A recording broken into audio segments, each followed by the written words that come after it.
ത്രിയേക ദൈവത്തിൻ്റെ വലിയ തിരുനാമം മഹത്വപ്പെടുമാറാകട്ടെ. വാത്സല്യമുള്ള സഹോദരങ്ങളെ, സങ്കീർത്തന മാധുരിയുടെ ഒരു പുതിയ എപ്പിസോഡിലേക്ക് ഏവരെയും ഹൃദ്യമായി സ്വാഗതം ചെയ്യുന്നു. ദൈവനാമത്തിൽ ആയിരിക്കുവാനും ദൈവീകമായ ജ്ഞാനം പ്രാപിക്കുവാനും ദൈവത്തെ മഹത്വപ്പെടുത്തുവാനും ഈ പഠനം ഇടയാകട്ടെ എന്ന ആമുഖമായിട്ട് ആശംസിക്കുകയാണ്. 26 സങ്കീർത്തനം 4, 5, 6 വാക്യങ്ങൾ. വഞ്ചകന്മാരോടുകൂടെ ഞാൻ ഇരുന്നിട്ടില്ല, കാപട്യക്കാരുടെ അടുക്കൽ ഞാൻ ചെന്നിട്ടുമില്ല. ദുഷ്പ്രവൃത്തിക്കാരുടെ സംഘത്തെ ഞാൻ വെറുക്കുന്നു, ദുഷ്ടന്മാരോടുകൂടെ ഞാൻ ഇരിക്കുകയുമില്ല. ഞാൻ കുറ്റമില്ലായ്മയിൽ എൻ്റെ കൈകൾ കഴുകുന്നു, യഹോവേ, ഞാൻ നിൻ്റെ യാഗപീഠത്തെ വലം വയ്ക്കുന്നു. 26 സങ്കീർത്തനത്തിൽ ദാവീദ് തൻ്റെ വ്യക്തിജീവിതത്തെ വിലയിരുത്തുകയും ദൈവവുമായുള്ള തൻ്റെ അഭേദ്യമായ ബന്ധത്തെ ഊട്ടിയുറപ്പിക്കുന്ന വാക്കുകൾ പങ്കുവയ്ക്കുകയും ചെയ്യുന്നു. അനുദിന ജീവിതത്തിലെ അനുഭവങ്ങളെ നിരാശാകരമാക്കാതെ അവയെ ഓരോന്നും പഠനമായും ധ്യാനമായും മനനമായും സങ്കീർത്തനക്കാരൻ മാറ്റിയെടുക്കുകയാണ്. നിന്റെ ദയ എൻ്റെ കണ്ണിൻ മുമ്പിൽ ഇരിക്കുന്നു, നിന്റെ സത്യത്തിൽ ഞാൻ നടന്നിരിക്കുന്നു എന്ന് സാക്ഷിച്ച ദാവീദ് തുടർന്ന് പറയുന്നു, വഞ്ചകന്മാരോടുകൂടെ ഞാൻ ഇരുന്നിട്ടില്ല, കാപട്യക്കാരുടെ അടുക്കൽ ഞാൻ ചെന്നിട്ടുമില്ല. 1 സങ്കീർത്തനം തുടങ്ങുന്നത് തന്നെ ദുഷ്ടന്മാരുടെ ആലോചന പ്രകാരം നടക്കാതെയും പാപികളുടെ വഴിയിൽ നിൽക്കാതെയും പരിഹാസികളുടെ ഇരിപ്പിടത്തിൽ ഇരിക്കാതെയും യഹോവയുടെ ന്യായപ്രമാണത്തെ രാപ്പകൽ ധ്യാനിക്കുന്നവൻ ഭാഗ്യവാൻ എന്നുള്ള ഒരു വലിയ സാക്ഷ്യത്തോടെയാണ്. വഞ്ചകന്മാരോടുകൂടെ ഇരുന്നിട്ടില്ല, കാപട്യക്കാരുടെ അടുക്കൽ ഞാൻ ചെന്നിട്ടുമില്ല എന്ന് ദാവീദ് രാജാവ് തൻ്റെ ജീവിതാനുഭവങ്ങളെ സാക്ഷി നിർത്തിയാണ് പറയുന്നത്. രാജാവാകുന്നതിന് മുൻപ് സ്വന്തം കുടുംബത്തിൽ നിന്ന് പോലും മുഖ്യധാരയിൽ നിന്ന് തള്ളപ്പെട്ട ഒരു അനുഭവം ദാവീദിനുണ്ടായിരുന്നു. തൻ്റെ മൂത്ത സഹോദരന്മാർ അന്നത്തെ കാലത്തെ പട്ടാളത്തിലും മറ്റു കാര്യങ്ങളിലുമൊക്കെ സജീവമായി ഇടപെട്ട് പിതാവായ ഇശായുടെ പ്രിയ മക്കളായി വാഴുമ്പോൾ ആടുമാടുകളെ മേയ്ക്കുന്ന ഒരു സാഹചര്യത്തിൽ ദാവീദ് ആക്കപ്പെട്ട ഒരു ചുറ്റുപാട്ടം ഉണ്ടായിരുന്നു. അത്തരം സാഹചര്യത്തിൽ നിന്നാണ് ദൈവം ദാവീദിനെ ഉയർത്തിയെടുത്തത്. ആടുമാടുകളെ മേയ്ക്കുവാൻ പോകുമ്പോൾ അന്ന് അവനോടൊപ്പം ഉണ്ടായിട്ടുള്ളവർ പല സാഹചര്യങ്ങളിലും പല തലങ്ങളിലും നിരകളിലും ഉൾപ്പെട്ടവർ ഉണ്ടായിരിക്കാം. ആ സാഹചര്യങ്ങളിലും ഞാൻ എൻ്റെ ദൈവത്തിന് പാട്ടുപാടിക്കൊണ്ടിരുന്നു എന്നുള്ള സാക്ഷ്യം ദാവീദ് പറഞ്ഞിട്ടുണ്ട്.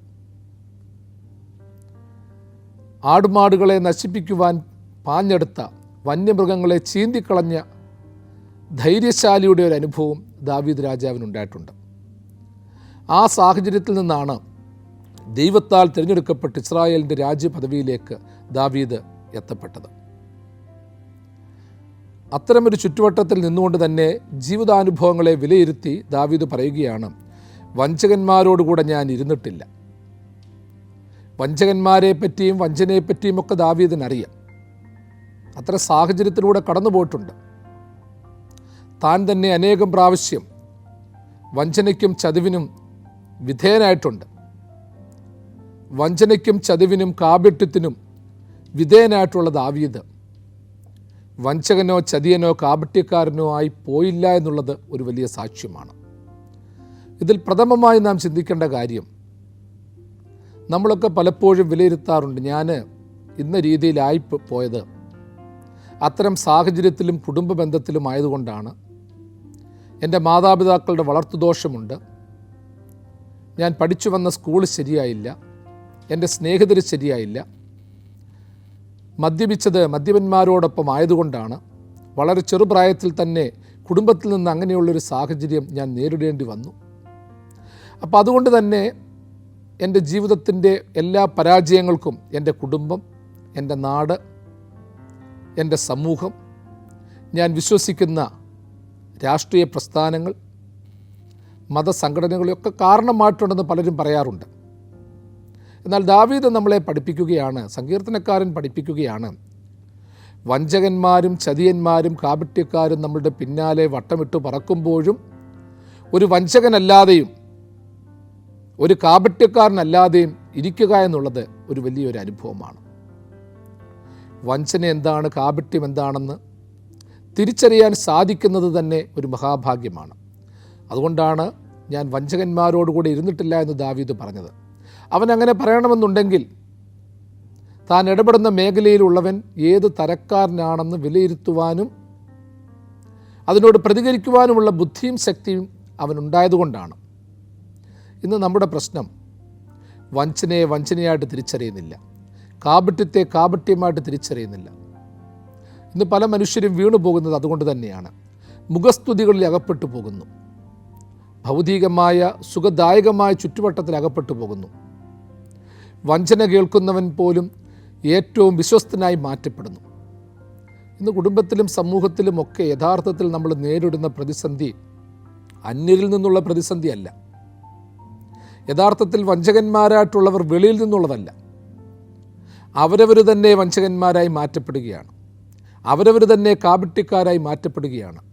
കാപട്യത്തിലൂടെയും വഞ്ചനയിലൂടെയും കടന്നുപോയി സ്വയം കാപട്യക്കാരനും വഞ്ചകനുമായി തീരുന്ന സാഹചര്യം ഇന്ന് നാം അഭിമുഖീകരിച്ചുകൊണ്ടിരിക്കുന്നു. അതുകൊണ്ട് വീണ്ടും സങ്കീർത്തനക്കാരൻ്റെ വാചകം ഹൃദ്യമായി നമ്മളുടെ മനസ്സിലുണ്ടാകണം. ലോകത്തിൽ വഞ്ചകന്മാരുണ്ടായിക്കൊള്ളട്ടെ, ചതിയന്മാരും കാപട്യക്കാരും ഉണ്ടായിക്കൊള്ളട്ടെ, ഞാൻ അതിലൊരുവനാകാൻ പാടില്ല. വഞ്ചകൻ്റെ സ്വാദുഭോജനം, കാപട്യക്കാരൻ്റെ സുഖദായകമായ അനുഭവങ്ങൾ, അവയെ ആസ്വദിക്കാതെ അവയിൽ നിന്ന് മാറി ജീവിക്കുന്ന ഒരു ചുറ്റുവട്ടം നമ്മുടെ ജീവിതത്തിലുണ്ടാകണം. പിതാവ് കുടിയനായതുകൊണ്ട് മകൻ കുടിയനാകണമെന്നില്ല, മാതാവ് പഠിക്കാത്തത് കൊണ്ട് മകൾ പഠിക്കരുതേന്നില്ല, അപ്പനും അമ്മയും കൊള്ളരുതാത്ത വഴിത്താരയിൽ നടന്നു എന്നതുകൊണ്ട് പൂർവികന്മാരുടെ വഴിത്താരുകൾ തെറ്റായതുകൊണ്ട് ഇന്നത്തെ തലമുറയും അങ്ങനെ പോകണമെന്നില്ല. വഞ്ചനയുടെ, ചതിയുടെ നൊമ്പരങ്ങൾ ഏറ്റുവാങ്ങിയിട്ടുള്ളവരാണ് പലപ്പോഴും നമ്മൾ. ആയതുകൊണ്ട് മറ്റുള്ളവർ ഒരു തലത്തിൽപ്പോലും ഒരു വഞ്ചനയ്ക്കും വിധേയരാകാതെ, ചതിക്ക് വിധേയരാകാതെ അവരെ സംരക്ഷിക്കുവാൻ നാം കടപ്പെട്ടവരാണ്. വീണ്ടും ഓർത്തോണം, വഞ്ചകന്മാരോടുകൂടെ ഞാൻ ഇരുന്നിട്ടില്ല എന്ന് പറയുമ്പോൾ വഞ്ചനയുടെ ഒരു തത്വശാസ്ത്രം എന്ന് പറയുന്നത് അതിൽ ശ്രദ്ധേയമായ പല കാര്യങ്ങളുണ്ട്.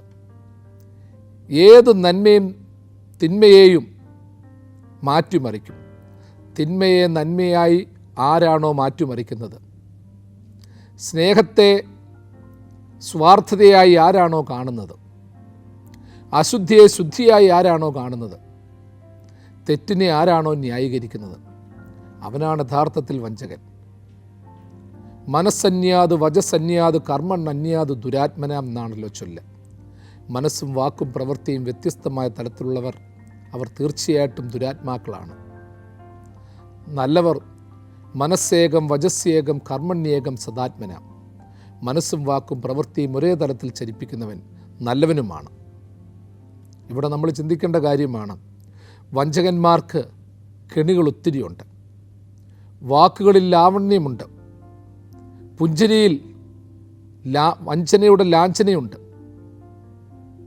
മുഖത്ത് നോക്കി കഴുത്തറക്കാനും ചിരിച്ചുകൊണ്ട് കഴുത്തറക്കാനും സാധിക്കുന്നവർ വഞ്ചകന്മാരാണ്. പലപ്പോഴും ഇന്ന് മനുഷ്യർക്കിഷ്ടം അതാണ്. കാരണം നന്മയിലേക്ക് വരുവാനോ ധാർമ്മികതയിലേക്ക് പോകുവാനോ ഒക്കെ പലർക്കും മടിയാണ്. തെറ്റ് ചെയ്യുന്നത് തെറ്റാണെന്ന് പറയുന്നവരെ മനുഷ്യർക്കിഷ്ടമല്ല, തിരുത്തൽ ഇഷ്ടമല്ല, നീതീകരണവും ന്യായീകരണവും ഇഷ്ടമല്ല. ഞാൻ തെറ്റ് ചെയ്യുമ്പോൾ ആ തെറ്റ് 100% ശരിയാണെന്ന് പറഞ്ഞ് എന്നെ ആര് പ്രോത്സാഹിപ്പിക്കുന്നുവോ അവൻ്റെ പിന്നാലെ അവൻ്റെ സ്വരം കേട്ടുകൊണ്ട് ഞാനും നിങ്ങളും ഇന്ന് പൊയ്ക്കൊണ്ടിരിക്കുകയാണ്.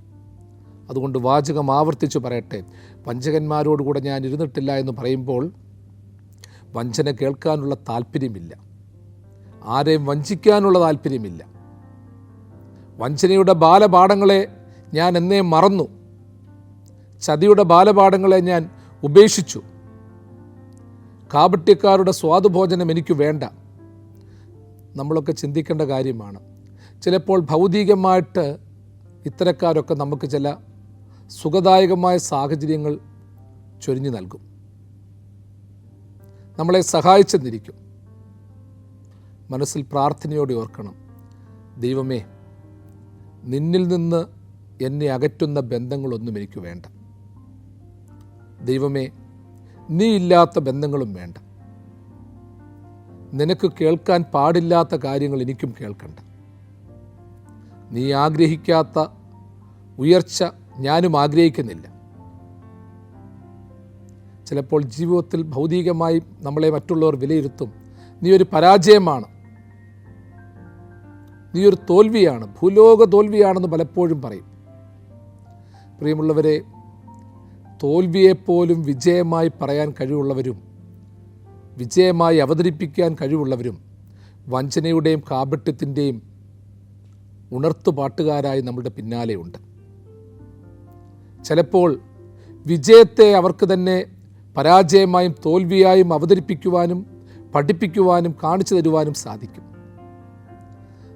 നന്മയുടെ ആത്മാവിനെ വഞ്ചനയായും വെളുപ്പിനെ കറുപ്പായും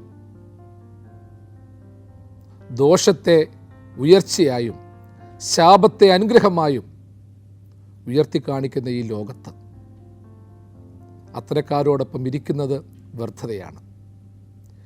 വഞ്ചകന്മാരുടെയും കാപട്യക്കാരുടെയും ഇരിപ്പിടങ്ങളിൽ നമ്മൾ അറിയാത്ത മുട്ടുസൂചികളുണ്ട്. മുട്ടുസൂചികളെപ്പോലും പതുപതുത്ത പുഷ്പമെത്തകളായി മാറ്റുവാൻ അവർക്ക് കഴിവുണ്ടെന്നുള്ളതും യാഥാർത്ഥ്യമാണ്. അതുകൊണ്ട് ആ ചിലരുടെ സംസാരങ്ങളിലൊക്കെ നമ്മൾ വീണുപോകും. അങ്ങനെയുള്ളവരുടെ കുടുക്കുകളിൽ പെടാതിരിക്കാൻ തക്കവണ്ണം സാധിക്കണം. നമ്മളുടെ കുഞ്ഞുങ്ങൾ, യുവാക്കൾ, യുവതികൾ, മുതിർന്നവർ ഇനിയും നന്മയുടെ സത്തകൾ തിരിച്ചറിഞ്ഞവർ പോലും വീണുപോകുന്നത് ഇത്തരം വഞ്ചകന്മാരുടെയും കാപട്യക്കാരുടെയും ഇടയിലാണ്. ഞാൻ അവിടെ ഇരുന്നിട്ടില്ല എന്ന് ദാവീദ് പറയുമ്പോൾ അവൻ ഇരുന്നത് മറ്റു ചില വഴിത്താരകളിലായിരുന്നു.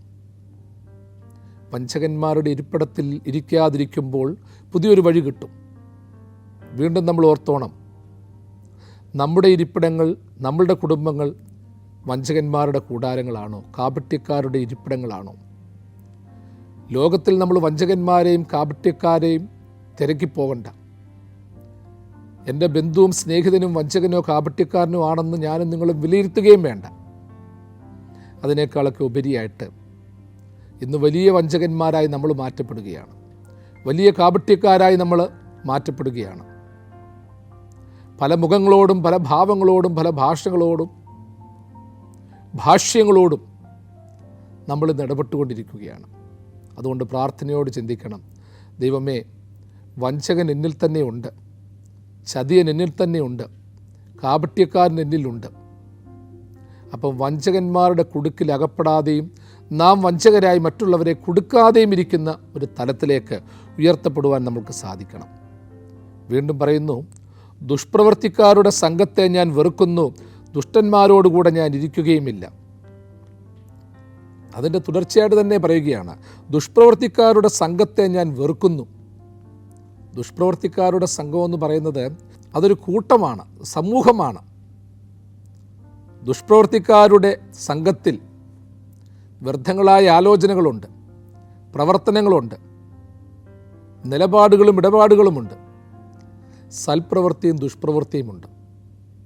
ഇതിൽ സങ്കീർത്തനക്കാരൻ പറയുന്നത് സൽപ്രവൃത്തിക്കാരോടൊപ്പം ആയിരിക്കാനുള്ള ആഗ്രഹം കൊണ്ട് ദുഷ്പ്രവൃത്തിക്കാരുടെ സംഘത്തെ വെറുത്തു എന്നുള്ളതാണ്. ദുഷ്ടനെ വ്യക്തിപരമായി സ്നേഹിക്കുകയും ദുഷ്ടതയെ വെറുക്കുകയും ചെയ്യുക എന്നൊരു തലമ നമുക്കുണ്ടാകേണ്ടത്. ഒരു മനുഷ്യൻ താൽക്കാലികമായി ദുഷ്പ്രവൃത്തി ചെയ്യുന്നതുകൊണ്ട്, ദുഷ്ടത ചെയ്യുന്നതുകൊണ്ട് അവനെ ദുഷ്ടനായി വിലയിരുത്താൻ പറ്റത്തില്ല. അതിൻ്റെ കാരണം ഒരുപക്ഷെ അറിവില്ലായ്മ കൊണ്ട് അവൻ ദുഷ്ടനായി പോയതായിരിക്കും, ദുഷ്ടത പ്രവർത്തിക്കുന്നതാകാം, അരുതാത്തത് ചെയ്യുന്നതാകാം. അരുതാത്തത് ചെയ്യുന്നത് മുഴുവൻ അങ്ങനെയുള്ളവരെല്ലാം ദുഷ്ടന്മാരോ അവരുടെ പ്രവൃത്തി ദുഷ്പ്രവൃത്തിയോ അല്ല. എന്നാൽ ചെയ്യുന്നത് തിന്മയാണെന്നും ദുഷ്ടതയാണെന്നും അറിഞ്ഞുകൊണ്ട് മറ്റൊരുവനെയും അതിലേക്ക് നയിക്കുന്ന വ്യക്തിത്വങ്ങൾ, അത് തീർച്ചയായിട്ടും ദുഷ്ടതയും ദുഷ്പ്രവൃത്തിയും തന്നെയാണ്. അറിഞ്ഞുകൊണ്ട് ചെയ്തു കൂട്ടുന്ന കർമ്മങ്ങൾ. ചില പ്രത്യേക സാഹചര്യങ്ങളിൽ നമ്മളും അങ്ങനെ പെട്ടുപോയിട്ടുണ്ട് പ്രിയമുള്ളവരെ. നമ്മൾ ചിലപ്പോൾ പറയും തല മയക്കി കൊണ്ടുപോകാമെന്ന് പറയും. ഇതിനൊക്കെ ചില കാലങ്ങളും സമയങ്ങളുമുണ്ട്. ദുഷ്ടതയോടും ദുഷ്പ്രവൃത്തിയോടും കൂടി താതാത്മ്യപ്പെട്ട് അതിൻ്റെ പിന്നാലെ ഓടിയിട്ടുള്ള പലരും പിന്നീട് തിരിഞ്ഞു വന്നിട്ടുണ്ട്. അവരുടെ സംഘത്തെ വെറുക്കുക എന്ന് പറയുമ്പോൾ ആ സംഘത്തിൻ്റെ ആഴത്തിൽ നിന്ന്, ചുറ്റുവട്ടത്തിൽ നിന്ന് മാറി ജീവിക്കുവാനുള്ളൊരു പ്രേരണയാണ് ഉണ്ടാകുന്നത്.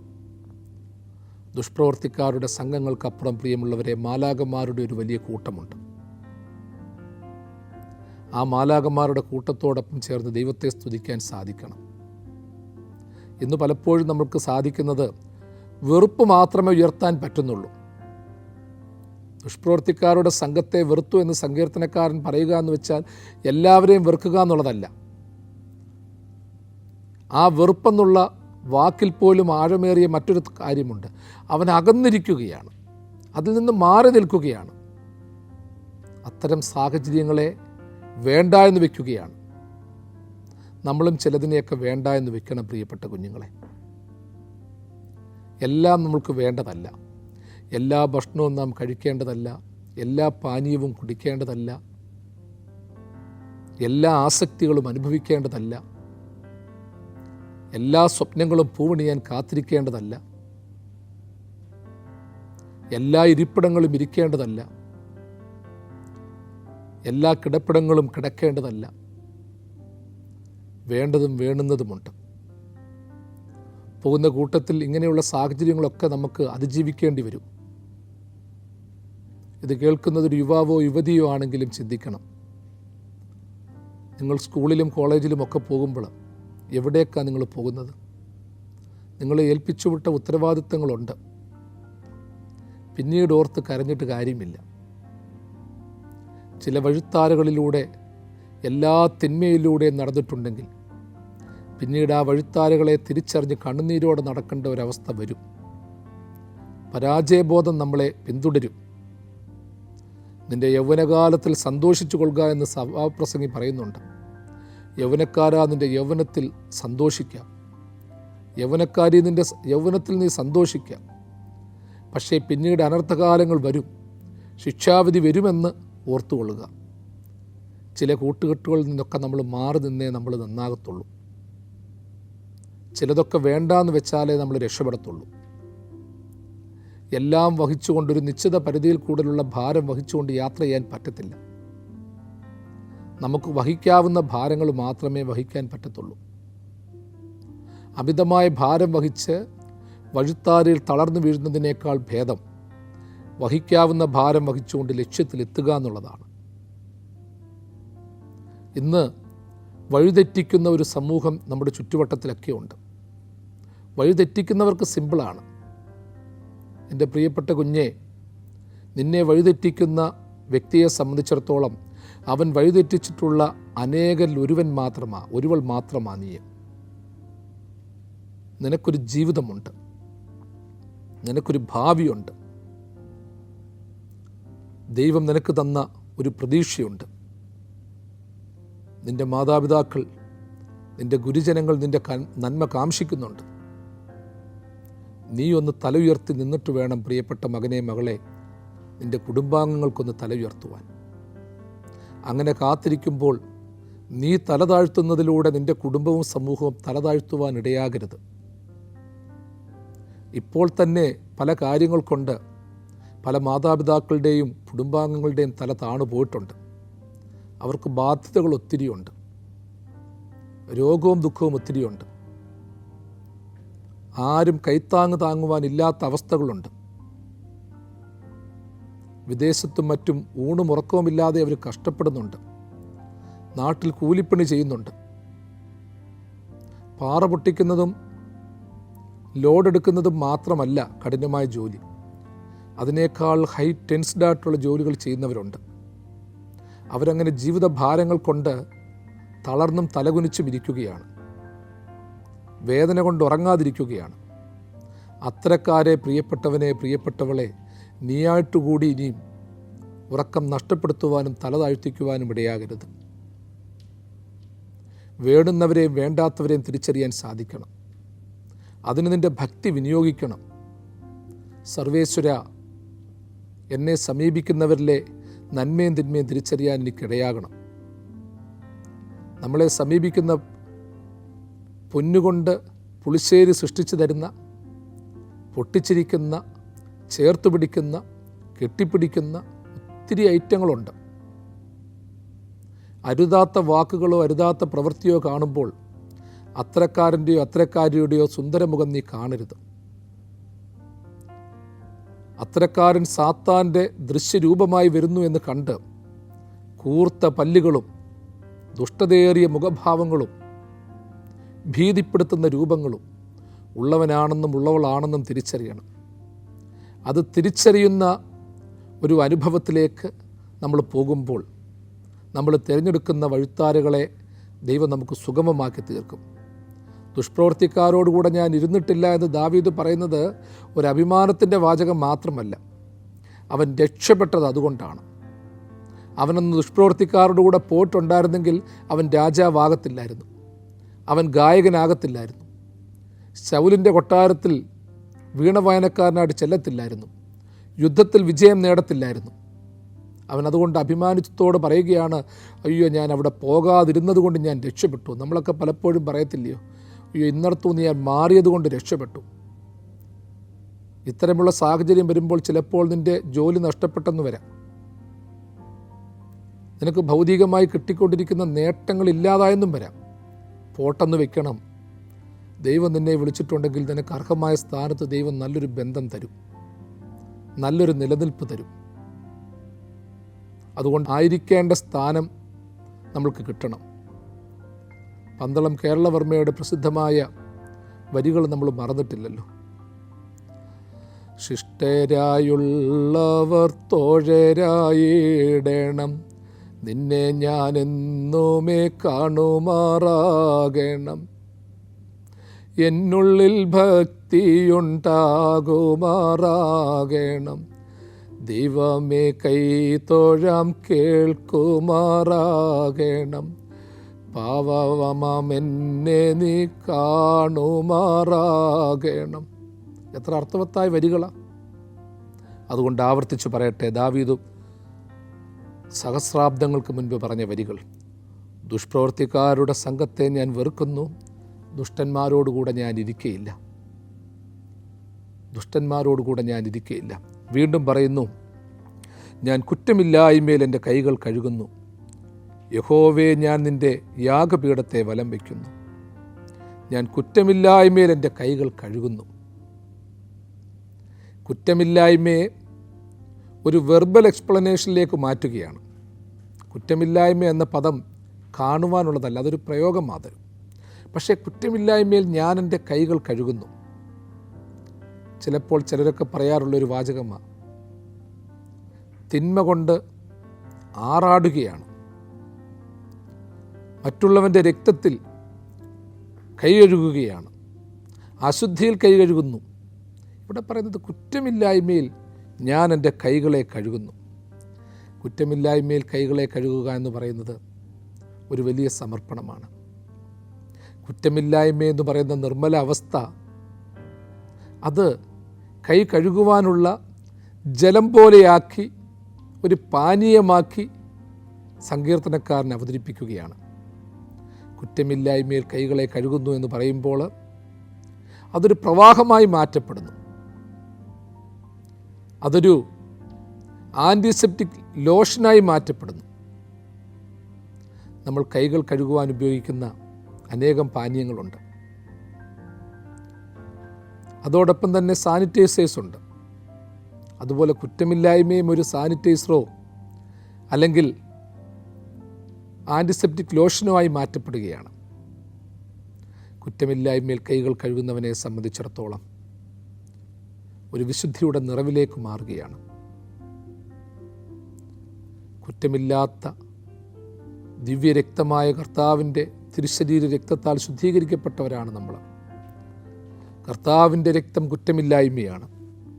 കുറ്റക്കാർക്ക് വേണ്ടിയുള്ള ഒരു മോചനമാണ്, ഒരു മോചന ദ്രവ്യമാണ്.